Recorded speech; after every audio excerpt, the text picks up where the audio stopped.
Bienvenidos, esto es Homo Optimus, una producción de Total Sapiens para todos ustedes. Mi nombre es Sergio Anaya y hoy vamos a tratar el tema de por qué se canceló el proyecto del nuevo Aeropuerto Internacional de México que se iba a construir en Texcoco.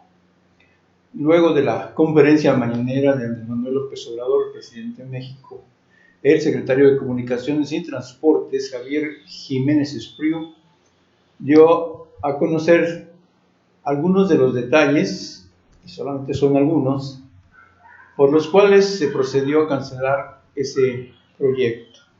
Número 1, cito. Es un texto publicado por El Financiero. Digo, por aquellos que están siempre sospechando que son tendencias a favor de tal o cual partido o de tal o cual gobierno. Nosotros tomamos información de todos los medios de comunicación que hay en este país, sean de izquierda, de centro o de derecha, o de carácter político, económico, no nos importa, mientras la información pueda ser veraz y atribuible a fuentes confiables como es en este caso. Decía yo, el impacto ambiental. En relación a esto, el funcionario señaló que el proyecto tenía solo el 21% de avance en su construcción, pero aún así ya había provocado impactos, en algunos casos irreversibles, para toda la región de la zona de Texcoco. Esto en materia ambiental.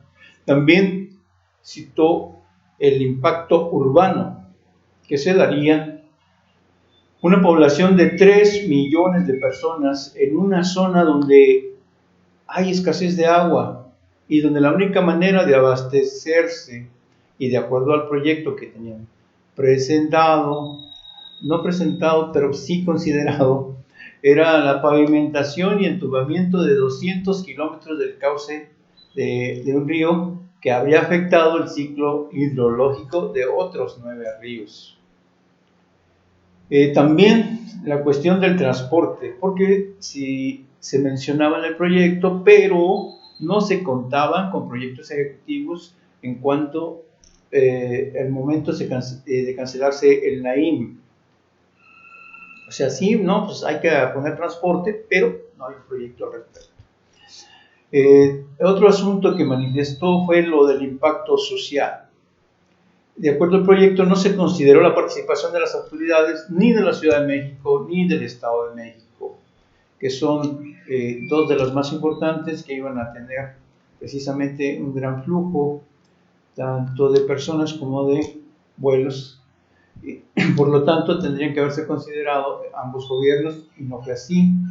¿Por qué? Pues porque se necesitaba desarrollar precisamente lo que estábamos diciendo respecto al transporte, infraestructura complementaria, y en este sentido, pues no se tomó en cuenta a dichos gobiernos. ¿Para qué? Pues porque de sus propios ingresos pudieron desarrollar dicha infraestructura. Estamos hablando por dos sencillas razones, lo del agua y lo del transporte. Otros aspectos son los técnicos. De acuerdo a lo que presentaban esta mañana, se priorizaron solamente dos asuntos, los aeronáuticos y los de demanda. Pero los estudios en su totalidad presentaron omisiones que provocaron costosos cambios. Los estudios presentados sobre el Naim, dice el texto, mencionaban riesgos diversos en relación con la superficie del lago de Texcoco, cuyas condiciones físicas podían alcanzar profundidades de 40 metros, que hacían desfavorable la construcción y el mantenimiento del inmueble. Esto ya se ha dicho.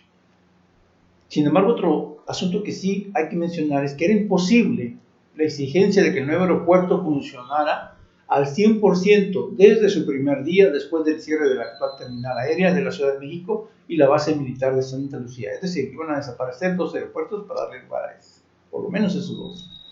Y siguiente punto, el contrato para construir el edificio terminal, el original, se adjudicó por 85 mil millones de pesos, sin siquiera disponer de un proyecto ejecutivo.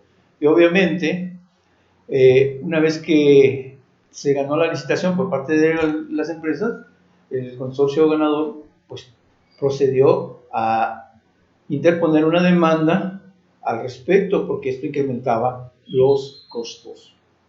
También cabe mencionar las modificaciones del proyecto original. El proyecto original del Naim consideraba una extensión de aproximadamente 47 hectáreas. Luego, hacia 2015, esto en 13-14, hacia 2015 se pasó a 700.000 hectáreas, es decir, un crecimiento de alrededor del 30%, nada más de 50%. Y en 2018 se pasó a casi 800.000 hectáreas, casi 90% más.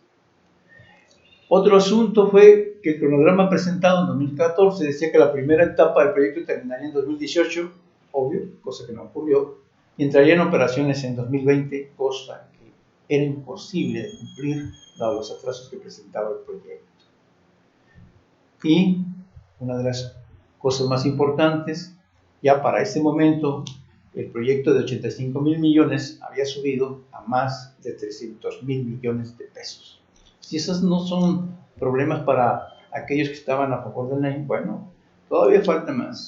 También ocurrieron irregularidades financieras, pues hay un informe de Parsons, que es el gerente del proyecto del NAIM, en el cual la administración federal anterior sabía que el costo de construcción del NAIM subiría entre 16.000 y 17.000 millones de dólares, y esto no se informó al gobierno de transición que encabezaba López Obrador y en el cual participaba el propio actual secretario de Comunicaciones y Transportes, Jiménez Espriu. Además, la construcción del proyecto violó los lineamientos de la Unidad de Inversiones de la Secretaría de Hacienda sobre la evaluación socioeconómica de los proyectos de inversión. Otro punto, Hacienda debió haber suspendido el proyecto 2 o 3 años antes de 2018 para evitar mayores costos al erario, y no se hizo. Quien era entonces responsable de Hacienda no procedió a cancelar el proyecto a pesar de las irregularidades que ya tenía en su conocimiento. Por el NAIM, ese es otro punto, existió un incremento en la tarifa de uso aeroportuaria de 58% para vuelos nacionales y 143% para vuelos internacionales en el Aeropuerto Internacional de la Ciudad de México. ¿Por qué? Pues porque había que pagar de ahí, no de los inversionistas privados, no del capital de los empresarios, sino de los recursos que deberían ingresar al erario por parte del impuesto por la tarifa de uso aeroportuaria, el TUA. Se desviaron precisamente para hacer esos pagos de acuerdo a las contrataciones que establecieron.